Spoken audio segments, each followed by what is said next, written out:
Jutaan orang di seluruh dunia berhamburan ke jalanan dan naik ke atap bangunan untuk melihat fenomena kosmik menakjubkan.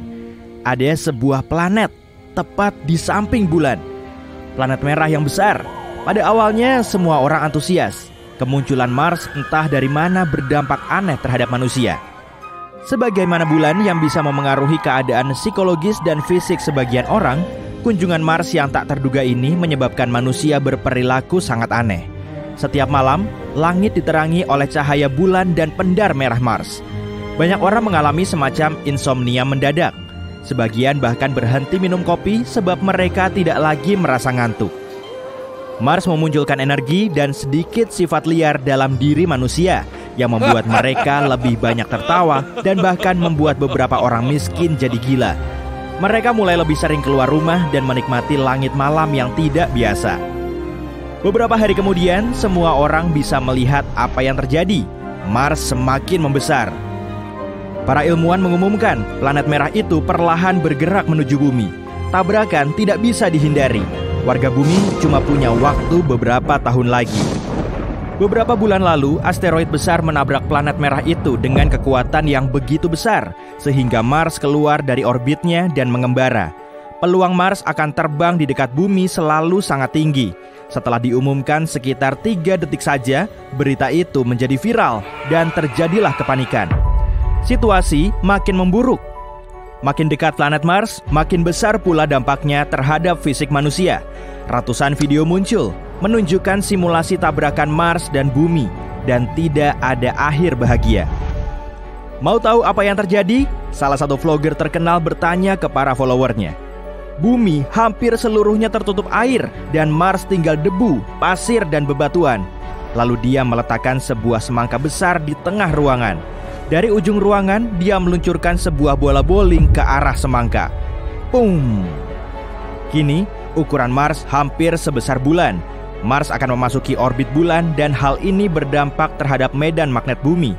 Banjir, hurikan, tsunami, dan badai petir dahsyat, semuanya semakin parah. Hewan-hewan menggila, burung-burung tidak lagi bermigrasi ke selatan. Aurora borealis muncul di Karibia. Ekonomi juga terdampak oleh berita tersebut. Orang-orang berhenti bekerja. Ya, buat apa juga? Mereka hanya ingin bersenang-senang dan bersama orang-orang tersayang. Sumber daya di planet ini masih cukup untuk bertahan sampai malapetaka itu terjadi. Jadi tidak ada seorang pun yang mencoba mengatasi masalah bumi itu. Pakaian, makanan, mobil, kapal pesiar, apa saja, semua kehilangan nilainya dan sekarang gratis. Setiap hari, pesta jalanan besar muncul di seluruh dunia. Orang-orang memutuskan untuk hidup damai dan harmonis sampai akhir hayatnya. Malapetaka global berhasil menyatukan manusia. Guna mengiringi ledakan, warga bumi bersatu untuk mengadakan konser rock akbar. Raksasa merah itu menghancurkan planet biru kita yang cantik. Dan rock and roll adalah musik pengiring yang pas. Ada cukup waktu untuk makan, joget, berpesta, dan mendengarkan musik keren. Panggung-panggung raksasa dibangun di mana-mana. Ini konser terakhir bagi para musisi. Selama persiapan itu, tiba-tiba muncul secercah harapan. Para ilmuwan telah memperhitungkan semua kejadian yang akan muncul saat Mars membentur bumi, dan mereka punya rencana sederhana. Untungnya, manusia telah berencana pindah ke Mars. Jadi mereka sudah membangun pesawat ruang angkasa selama ini. Tidak ada waktu untuk pergi ke planet lain sebelum tabrakan itu. Tapi untungnya, manusia bisa menunggu terjadinya bencana itu di luar orbit bumi. Kamu bisa duduk di stasiun ruang angkasa sambil mengunyah popcorn, bersantai dan menikmati pertunjukan. Saat debunya mengendap, mungkin kita sudah bisa kembali ke bumi. Atau sisa-sisanya. Setelah mempelajari rencana ini, manusia mulai bekerja untuk menyelesaikan pesawat siang dan malam. Semua orang bekerja dengan semangat. Masih ada waktu 2 tahun sebelum hari besar itu. Panggung-panggung konser raksasa diubah menjadi stasiun ruang angkasa. Mars kini memberikan lebih banyak energi kepada manusia, dan dengan kerja tim yang heroik, manusia berhasil membangun ribuan stasiun hanya dalam beberapa bulan. Itulah yang terjadi jika 7 miliar manusia bekerja sama. Para petani, terapis fisik, koki, insinyur, atlet, akuntan, semua bekerja dalam satu tim. Sekarang jarak Mars lebih dekat ke bumi dibanding bulan. Raksasa merah itu menghalangi matahari dan planet kita tenggelam dalam kegelapan. Tinggal beberapa hari lagi. Manusia bekerja seperti semut dalam koloni raksasa, memberikan sentuhan terakhir ke beberapa ratus ribu stasiun ruang angkasa. Dibutuhkan 4 hari penuh bagi semua orang untuk memasuki stasiun. Lalu ada juga pemuatan perbekalan. Berbagai binatang, ikan, tumbuhan, biji-bijian, sayur-mayur, buah-buahan, video game, cemilan. Si raksasa merah dijadwalkan memasuki orbit bumi dalam beberapa hari. Saat itulah kecepatannya akan meningkat tajam. Ukuran Mars hanya separuh bumi lebih sedikit, tapi di langit sana dia kelihatan luar biasa besar. Pesawat-pesawat mulai lepas landas. Manusia melihat sekitar untuk terakhir kali, mengingat setiap jengkal bumi. Dalam beberapa jam, semua itu akan berubah selamanya. Stasiun-stasiun mengangkasa, cukup jauh untuk menghindari orbit apapun. Dua dunia yang saling bertabrakan harus diiringi musik latar. Bintang-bintang rock di setiap pesawat mengadakan festival musik antariksa. Diiringi musik rock keren, Mars memasuki atmosfer bumi dan selapis tipis permukaannya terbakar. Ini melepaskan energi yang luar biasa besar. Planet itu semakin cepat dan menghantam Samudra Pasifik. Gelombang ledakan besar menyapu seluruh planet. Segalanya tersulut api dan semua orang di stasiun ruang angkasa harus mengenakan kacamata hitam agar tidak menjadi buta. Planet biru kita berubah menyala. Debu Mars bercampur dengan air bumi. Kekuatan benturan itu menembus kerak bumi sampai ke magma panas cairnya. Ratusan kepingan planet Mars yang sebagiannya selebar satu negara entah bagaimana melayang di atmosfer. Tabrakan itu menghasilkan begitu banyak energi sampai-sampai semua lautan mendidih dan menguap. Lautan dan sungai-sungai logam cair sekarang menyebar di seluruh penjuru bumi. Hari demi hari, minggu demi minggu, bulan demi bulan berlalu. Sabuk dari pecahan-pecahan planet Mars terbentuk di sekeliling bumi, mirip Saturnus. Tapi yang ini menyala merah. Dibutuhkan waktu lama sampai aman untuk mendarat kembali ke bumi. Tapi manusia tidak bisa bertahan hidup di pesawat selama itu. Makanan, air, dan oksigen akan habis dalam beberapa tahun. Tapi para ilmuwan telah menyusun rencana. Pesawat mengaktifkan fiturnya dan berubah menjadi ruang dingin raksasa. Pesawat itu dilengkapi dengan banyak panel energi dan bumi yang terpanggang melepaskan banyak energi. Sangat cukup untuk membuat pesawat itu tetap berfungsi, sementara para penumpangnya tidur selama beberapa ribu tahun. Begitu bumi mendingin, manusia akan terbangun. Ratusan ribu tahun berlalu. Suatu hari, alarm menyala bersamaan di semua pesawat. Perlahan-lahan, manusia terbangun. Tubuh mereka lelah, tapi setelah beberapa miliar cangkir kopi, semua orang segar lagi. Di bumi, benua-benua baru tentu telah terbentuk, dan mungkin keadaan atmosfernya sangat berbeda. Bumi mungkin sudah kehilangan orbit awalnya, jadi mungkin sekarang bumi berputar pada sudut yang berbeda. Musim-musim yang kita kenal sudah menghilang. Semua air di bumi menguap dalam beberapa jam pertama, tapi di Mars terdapat banyak gletser besar yang mungkin telah meleleh karena benturan itu. Mungkin Mars membagikan airnya ke planet kita. Awan-awan debu dan abu tentu sekarang telah mengendap, dan tanahnya tentu cocok sekali untuk bertanam. Semua magma itu mungkin telah memuntahkan berbagai mineral dan bahan kimia berguna. Keadaan akan sulit, tapi umat manusia harus bisa beradaptasi dengan bumi yang baru. Orang-orang siap melakukan apa saja. Semua penghuni bumi berlari ke jendela terdekat untuk melihat seperti apa tampilan planet tercinta mereka setelah berabad-abad berlalu. Mana? Orang-orang menjulurkan leher mereka, memandang keluar ke titik kosong tempat dulu bumi berada. Benturan Mars begitu keras sehingga mendorong bumi keluar dari orbitnya. Bumi menghilang entah kemana. Waduh, terus sekarang kita ngapain dong? Seorang lelaki berewokan meraih gitar dan berkata, "Ayo mainkan." Planet ini dijuluki permata tata surya. Sebagian besar terbuat dari gas, planet ini bisa mengapung di air. Andai kamu bisa menemukan bendungan dengan lebar dan kedalaman 120.000 km. Tapi yang membuat planet ini begitu mudah dikenali adalah cincinnya yang indah, abu-abu, coklat, dan krem. Cincin-cincin ini terdiri dari debu, batu, dan es. Beberapa bagian hanya sebesar butiran pasir, sementara yang lain sebesar gedung pencakar langit. Planet yang kubicarakan adalah Saturnus, dan saat ini bumi sedang meluncur ke arahnya dengan kecepatan super tinggi. Semuanya bermula pada hari biasa, lebih dari setengah tahun lalu. Tiba-tiba, bumi mengubah jalur yang telah diikutinya selama sekian miliar tahun.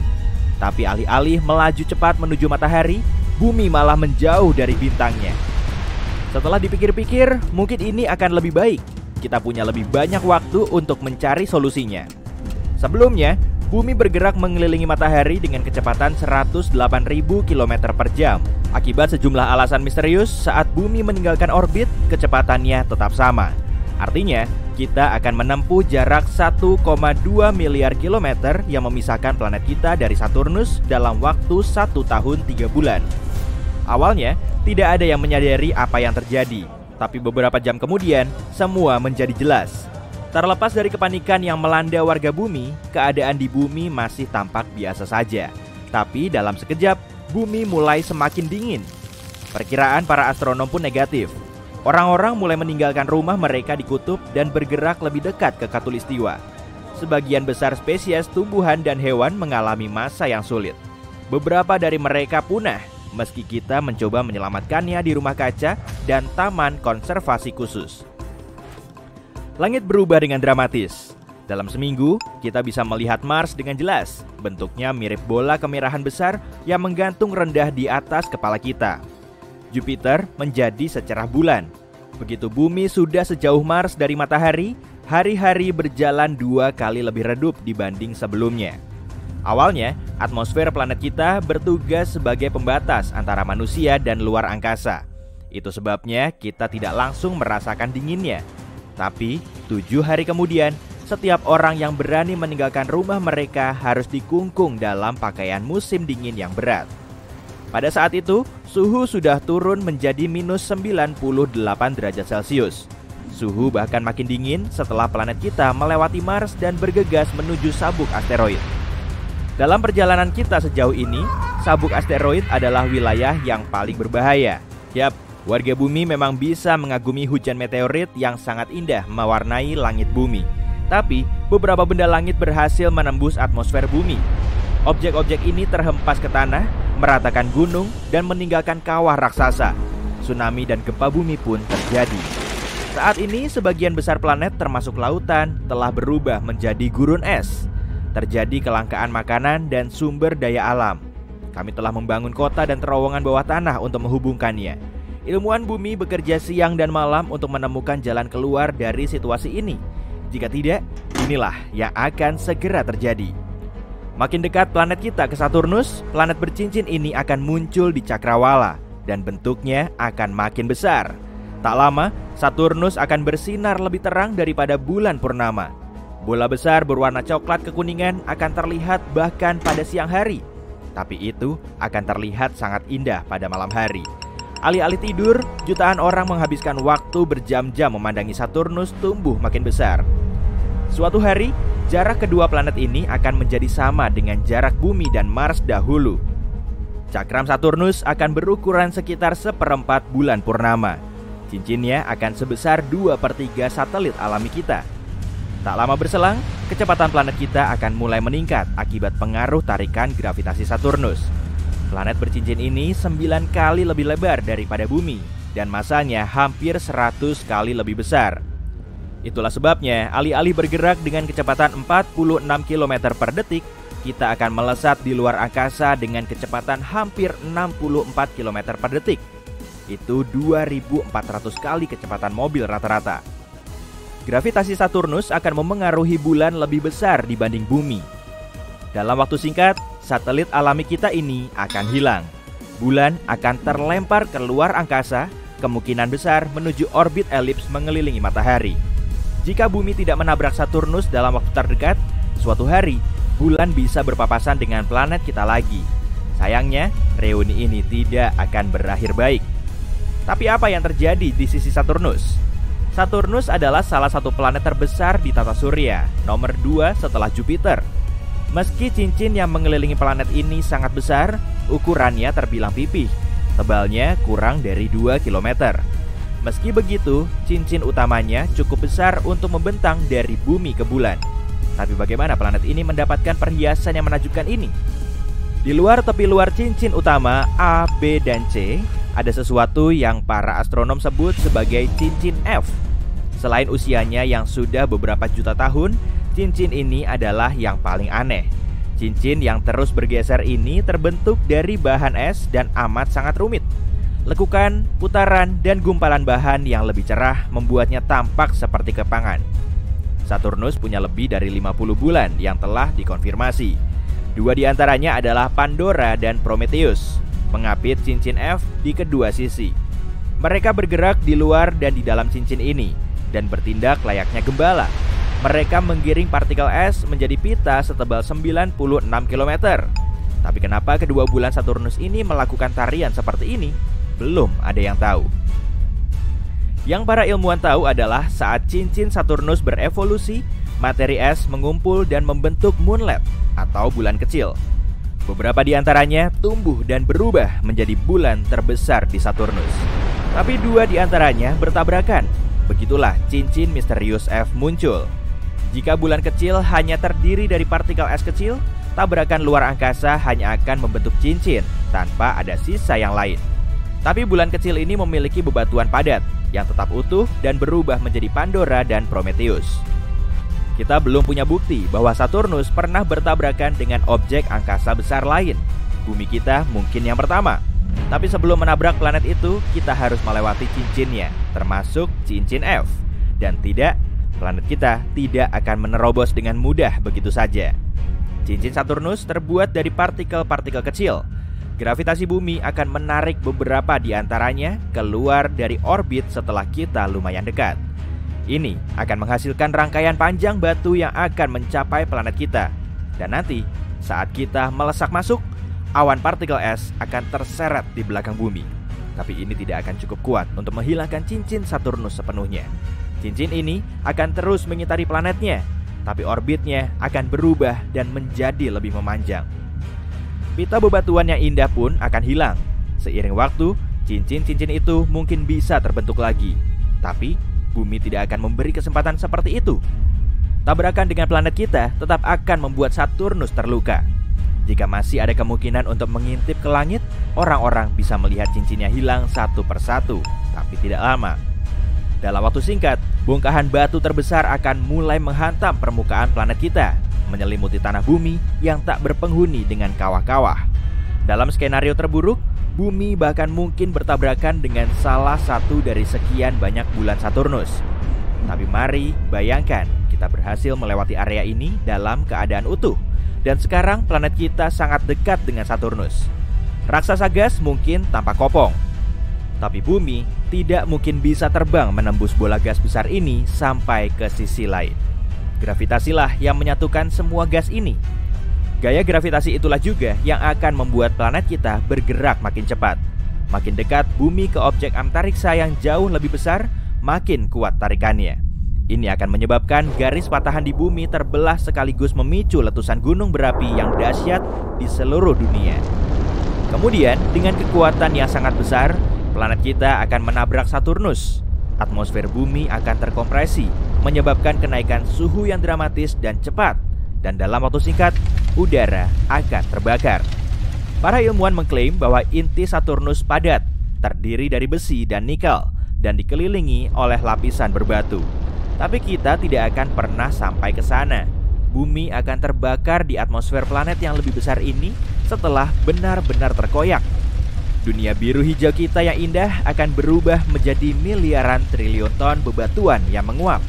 Malangnya, mungkin bumi akan menjadi cincin Saturnus baru, menggantikan cincin yang dirusaknya. Kedengarannya memang seram.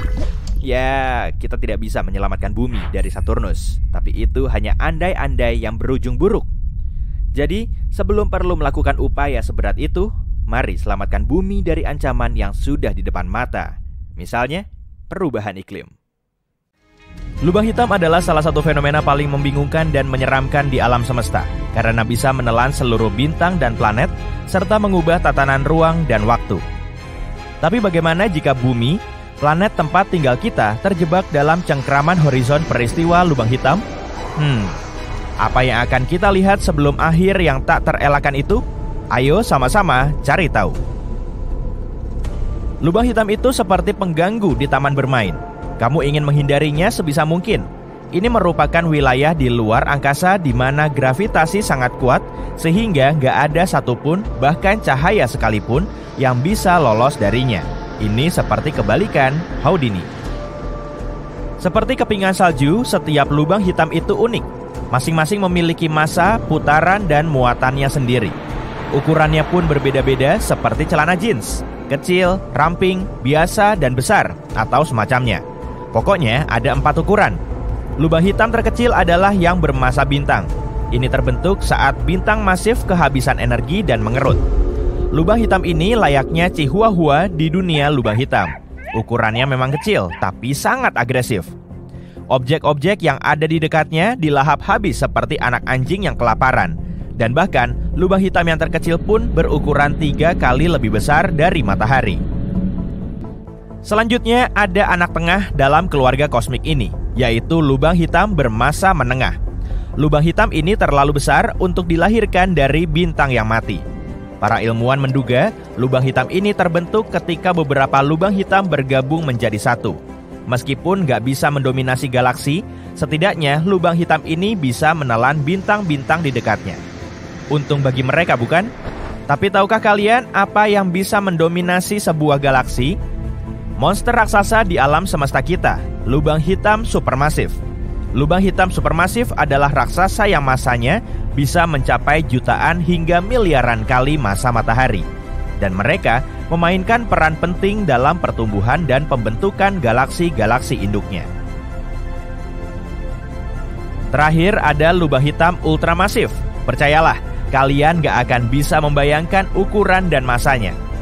Monster kosmik ini sangat langka, tapi yang kita tahu bisa melahap seluruh galaksi seperti Pac-Man. Lalu apa yang terjadi jika kita berada terlalu dekat dengan lubang hitam? Atau lebih tepatnya, apa yang akan kamu lihat di saat-saat terakhirmu? Nah, pertama, kamu akan mencapai horizon peristiwa. Ini semacam point of no return. Batas tak terlihat yang menandai tepian lubang hitam. Dan disinilah hal-hal mulai menjadi sangat aneh. Sebagai contoh, waktu mulai melambat. Bukan bagimu, tapi bagi orang luar yang melihatmu dari jarak yang aman. Kalau kamu jatuh ke dalam lubang hitam, kamu nggak akan merasakan ada yang berbeda. Tapi jika menyaksikan orang lain jatuh ke dalamnya, kamu akan melihat gerakannya melambat dan akhirnya membeku dalam waktu, seperti video yang dijeda. Efek semakin dekat, kamu akan mulai melihat beberapa hal yang sangat menakjubkan. Gravitasi akan membuat cahaya di sekitarmu berbelok dan terdistorsi, menciptakan semacam efek rumah cermin.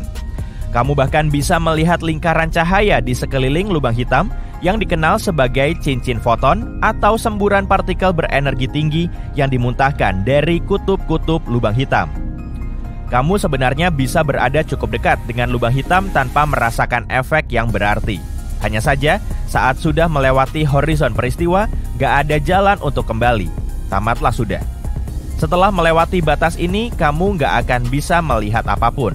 Bagi orang yang melihatmu dari luar, akan terlihat seakan kamu menghilang tiba-tiba. Sementara itu, kamu mungkin akan mulai merasa tertarik-tarik, seperti spaghetti. Ini karena gravitasinya sangat kuat hingga menarikmu ke berbagai arah sekaligus. Bahkan ada istilah ilmiah untuk hal ini yang disebut spaghettification. Kita akan bahas linguinifikasi dalam video lain. Sekarang setelah berada di dalam lubang hitam, kamu akan menuju singularitas. Singularitas adalah titik dengan kerapatan tak terbatas di pusatnya, di mana semua materi diremas hingga berukuran satu titik. Ini seperti mencoba memasukkan gajah ke wadah korek api yang kecil, semuanya dipadatkan hingga sekecil mungkin. Artinya, ini saatnya mengucapkan selamat tinggal. Dan kalau semua itu terdengar menakutkan, ada satu fakta menarik lainnya. Lubang hitam bukanlah sesuatu yang langka. Bahkan ada satu di pusat setiap galaksi termasuk Bima Sakti. Jadi, apakah itu berarti kita akan tersedot ke dalamnya? Dan jika iya, bagaimana tepatnya itu akan terjadi? Mari kita bahas. Bayangkan sebuah lubang hitam mendekati tata surya kita. Awalnya, lubang hitam itu hanya tampak seperti titik kecil di kejauhan. Tapi semakin dekat dengan bumi, tarikan gravitasinya mulai menciptakan kekacauan. Planet-planet mulai keluar dari jalurnya. Asteroid-asteroid terhempas dan komet-komet hancur berkeping-keping. Tapi meski kekacauan yang terjadi sudah begitu dahsyat, hal terburuk masih belum terjadi. Sungguh menakutkan. Dalam waktu singkat, lubang hitam itu akan sampai ke bumi. Pertama, atmosfer planet kita akan tertarik ke arah lubang hitam yang memicu terjadinya badai angin besar. Dan akan ada gelombang dahsyat di lautan, karena airnya sendiri terdistorsi oleh gaya gravitasi. Bayangkan, melihat lautan dan samudera mengembang. Medan magnet bumi dihasilkan oleh gerakan besi cair di dalam intinya. Tapi, gaya pasang surut ekstrim dari lubang hitam akan mengganggu gerakan ini, menyebabkan medan magnet melemah dan terdistorsi. Semua ini akan menyebabkan gempa besar dan letusan gunung berapi. Karena kerak dan mantel bumi terkoyak, semua infrastruktur dan teknologi akan hancur. Bangunan, jembatan, dan jalan raya akan porak-poranda. Oke, kita jeda dulu. Cukup mengerikan bukan? Tapi jangan khawatir, kamu gak akan melihat semua itu. Karena efek lubang hitam akan terasa jauh lebih awal. Kembali ke masa depan, kita akan kehilangan medan magnet bahkan sebelum semuanya mulai hancur. Artinya, bukan hanya cuaca dan iklim yang akan memburuk, tapi kita juga akan terpapar radiasi yang sangat ekstrim. Sinar gamma dan panas dari lubang hitam bisa mengubah planet kita secara drastis. Ucapkan selamat tinggal pada alam yang indah ini. Setidaknya, kesengsaraan itu dirasakan semua orang. Kita gak akan menjadi satu-satunya yang terkena dampak dari lubang hitam. Dan itu mungkin jauh lebih buruk. Ketika monster ini menelan seluruh tata surya, ia akan melahap segalanya. Salah satu dampak langsungnya adalah terganggunya orbit asteroid, komet, dan benda-benda lainnya. Planet-planet akan mulai berubah bentuk dan meregang. Permukaannya memelintir seperti logam cair. Matahari sendiri juga akan terkena dampaknya. Permukaannya mengerut seperti gumpalan semen. Dan ya, semua ini menakutkan untuk dibayangkan. Tapi sekarang, ambil napas dan rileks. Karena semua itu nggak akan pernah terjadi. Ini sisi terang, ingat? Peluangmu untuk memenangkan lotre miliaran jauh lebih besar daripada kemungkinan bumi akan tersedot ke dalam lubang hitam. Lubang hitam terdekat dari tata surya kita bernama Gaia BH1. Ditemukan oleh para ilmuwan pada tahun 2022, lubang hitam ini berada di galaksi Bima Sakti, sekitar 1.600 tahun cahaya dari bumi. Masa Gaia BH1 sekitar 10 kali masa matahari, yang berarti merupakan lubang hitam bermasa bintang. Gak terlalu menarik untuk dilihat, tapi penemuannya telah memberikan informasi berharga tentang perilaku monster kosmik ini. Tapi, seperti yang kamu lihat, bahkan lubang hitam yang paling dekat pun jaraknya lebih dari 1.000 tahun cahaya. Lubang hitam bergerak sangat lambat dan gak akan pernah berada terlalu dekat dengan tata surya kita untuk menimbulkan ancaman. Kamu mungkin bertanya, "Hey, tapi bukankah kamu bilang ada lubang hitam di pusat Bima Sakti? Bukankah itu berarti lubang hitam akan menyedot seluruh galaksi kita?" Mungkin nggak dengan suara seperti itu. Jangan khawatir. Jawaban yang tepat adalah tidak. Lubang hitam yang berada di pusat galaksi kita bernama Sagittarius A star. Kamu mungkin ingat dari foto buram viral yang beredar di internet beberapa tahun lalu.